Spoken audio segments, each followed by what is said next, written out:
राजस्थान की पूर्व मुख्यमंत्री ने लोकसभा चुनाव के लिए बुलाई गई बीजेपी कोर ग्रुप कमेटी के बैठक में शामिल होकर अपने सियासी विरोधियों को चौंका दिया है। वसुंधरा राजे ने अब तक बीजेपी की बैठकों से दूरी बनाई हुई थी। सियासी जानकारों का कहना है कि इसे नाराजगी दूर होने की कवायद के तौर पर देखा जा रहा है। लोकसभा चुनाव से पहले वसुंधरा राजे की नाराजगी दूर होना बीजेपी के लिए बड़ी राहत मानी जा रही है। अब तक वसुंधरा राजे बीजेपी की बड़ी मीटिंगों से दूरी बनाई हुई थी। यहां तक कि पीएम मोदी के डीजी कॉन्फ्रेंस के कार्यक्रम से भी दूरी बना ली थी। उल्लेखनीय है कि लोकसभा चुनाव और राज्यसभा चुनाव की तैयारियों को लेकर राजस्थान बीजेपी की रविवार को जयपुर में बैठक हुई। जनता पार्टी के पिलर हैं, हमारे मार्गदर्शक रहे हैं और हम सभी के लिए सौभाग्य की बात है, खुशी की बात है जी।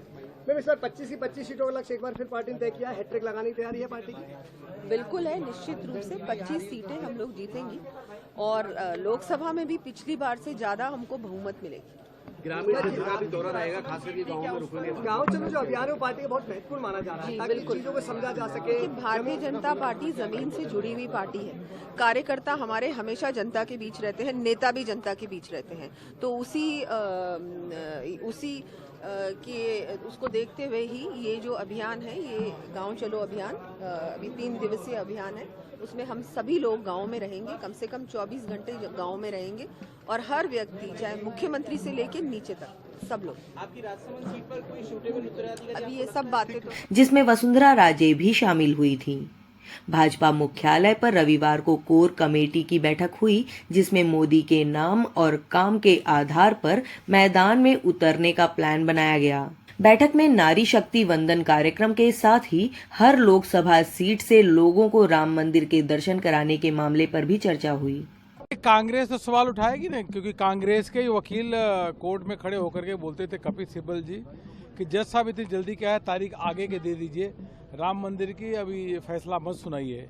ये कांग्रेस के लोग ही करते थे और शुरू से कांग्रेस ने कभी भी इसके पक्ष में थे ही नहीं कि भगवान राम का भव्य मंदिर वहाँ बने, नहीं तो पहले बन गया होता।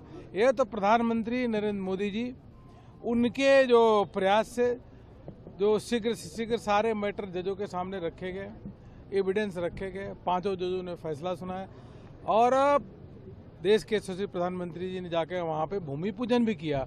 अब इससे बड़ी प्रसन्नता की क्या बात होगी कि अपने आंखों के सामने देशवासी देख रहे हैं कि प्रभु राम लला भव्य राम मंदिर में वहाँ विराजने जा रहे हैं। इससे बड़ी खुशी की बात क्या होगी? कुछ कांग्रेसी नेता सरयू में स्नान कर चुके हैं, कुछ निमंत्रण को अस्वीकार कर चुके हैं। देखिए, सरयू में भी स्नान करना चाहिए, सबको जाके दर्शन भी करना चाहिए। जो दर्शन करेगा उसको पुण्य मिलेगा, जो दर्शन नहीं करेगा, तो राम राम नहीं जपेगा, तो उसके लिए हम क्या कर सकते हैं, उसकी मति ही भ्रम है ना। बैठक में पूर्व मुख्यमंत्री वसुंधरा राजे का आना चर्चा का विषय रहा। राजे पिछले कई दिनों से लगातार बैठकों से नदारद रहीं। हालांकि विधानसभा सत्र के दौरान भी एक दिन विधानसभा पहुंची थी। बैठक के बाद भी राजे कुछ देर कार्यालय पर रुकी और फिर यहां से अपने आवास के लिए रवाना हो गई। मुख्यमंत्री भजनलाल शर्मा, केंद्रीय मंत्री गजेंद्र सिंह शेखावत, कैलाश चौधरी सहित कोर कमेटी के कई सदस्यों ने बैठक में हिस्सा लिया था। बैठक में यह भी तय किया गया कि लोकसभा क्षेत्रवार पुराने वरिष्ठ कार्यकर्ता जो अब फील्ड से दूर हैं, उनसे मिलकर उनके अनुभवों को चुनाव से लाभ उठाया जाएगा। वसुंधरा राजे ने मंत्री परिषद के विस्तार में शामिल नहीं होकर अपनी नाराजगी जाहिर कर दी थी। हालांकि इस बारे में उन्होंने कभी खुलकर अपनी नाराजगी जाहिर नहीं की।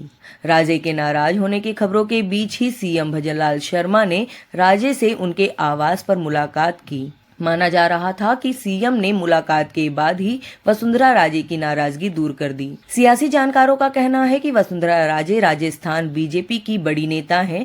ऐसे में उनकी नाराजगी दूर होने से बीजेपी को लोकसभा चुनाव में फायदा मिल सकता है।